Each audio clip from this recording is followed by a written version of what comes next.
However, to resume. Do you want me to tell you a secret that I have lately discovered?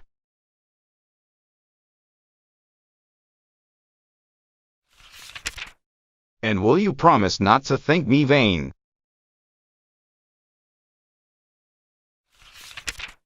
Then listen. I'm pretty. I am, really? I'd be an awful idiot not to know it with 3 looking glasses in the room.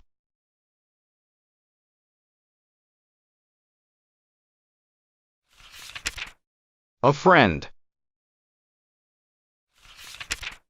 P.S. This is one of those wicked anonymous letters you read about in novels.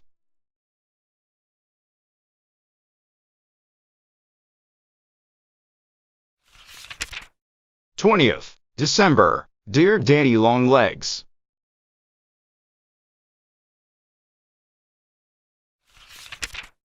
I've just a moment, because I must attend 2 classes, pack a trunk and a suitcase, and catch the 4 o'clock train. But I couldn't go without sending a word to let you know how much I appreciate my Christmas box.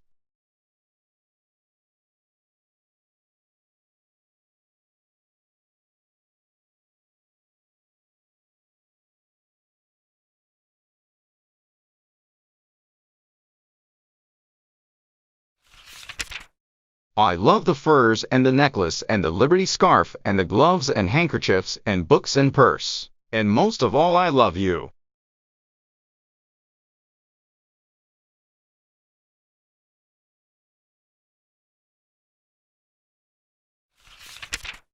But Daddy, you have no business to spoil me this way.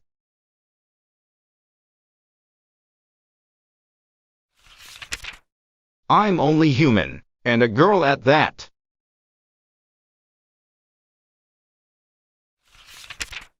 How can I keep my mind sternly fixed on a studious career when you deflect me with such worldly frivolities?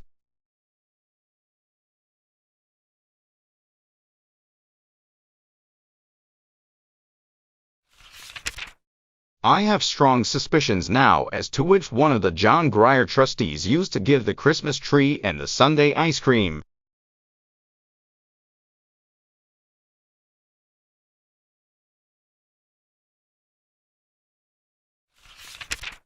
He was nameless, but by his works I know him.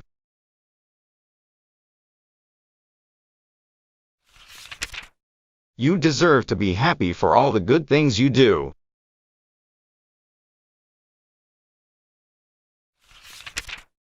Goodbye, and a very Merry Christmas.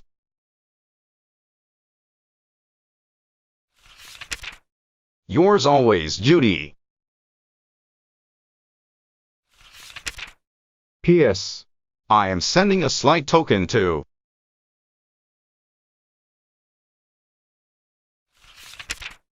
Do you think you would like her if you knew her?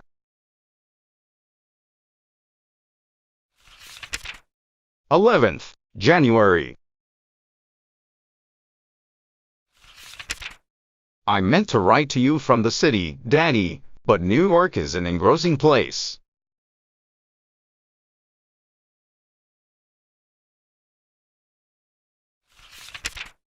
I had an interesting and illuminating time, but I'm glad I don't belong to such a family.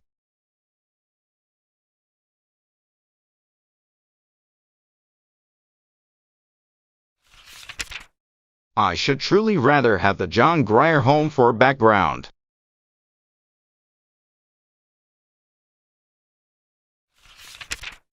Whatever the drawbacks of my bringing up, there was at least no pretense about it.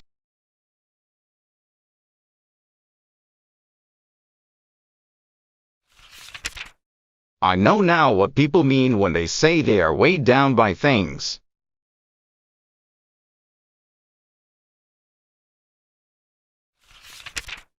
The material atmosphere of that house was crushing. I didn't draw a deep breath until I was on an express train coming back.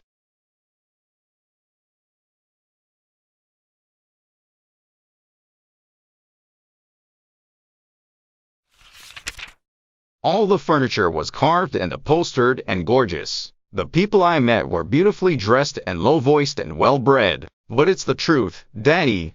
I never heard one word of real talk from the time we arrived until we left.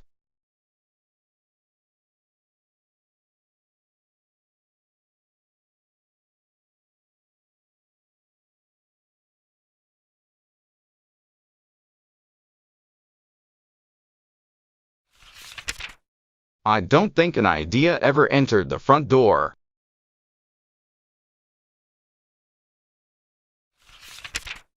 Mrs. Pendleton never thinks of anything but jewels and dressmakers and social engagements.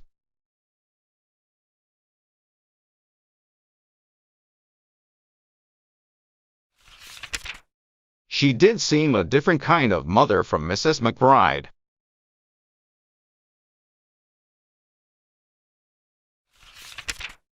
If I ever marry and have a family, I'm going to make them as exactly like the brides as I can.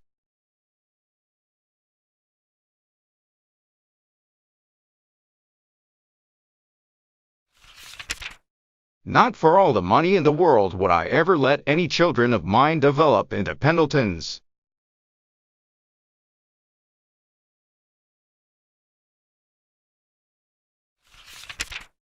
Maybe it isn't polite to criticize people you've been visiting.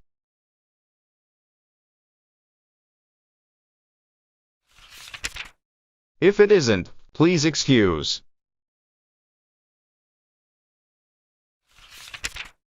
This is very confidential between you and me.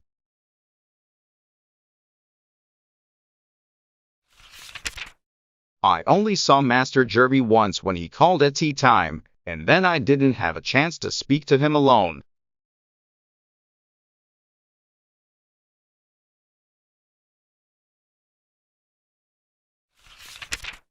It was really disappointing after our nice time last summer.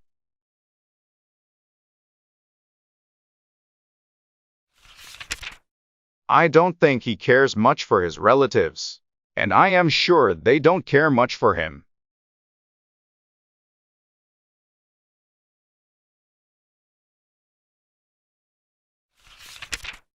Julia's mother says he's unbalanced.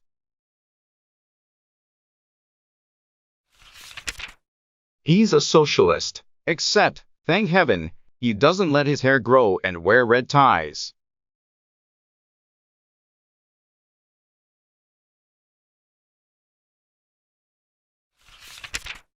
She can't imagine where he picked up his queer ideas. The family have been Church of England for generations.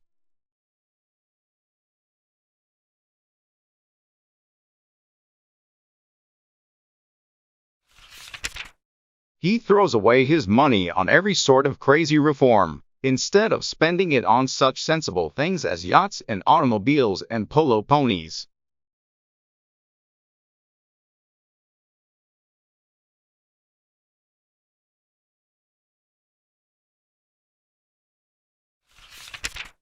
He does buy candy with it though. He sent Julia and me each a box for Christmas.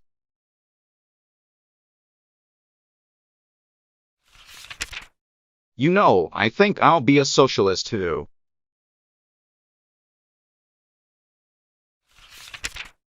You wouldn't mind, would you, Daddy? They're quite different from anarchists. They don't believe in blowing people up.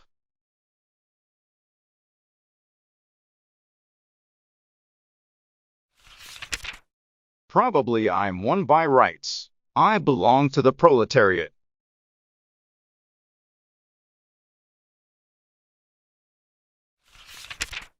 I haven't determined yet just which kind I am going to be.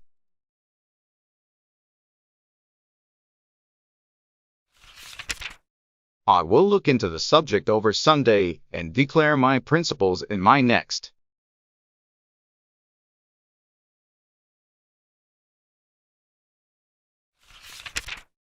I've seen loads of theaters and hotels and beautiful houses,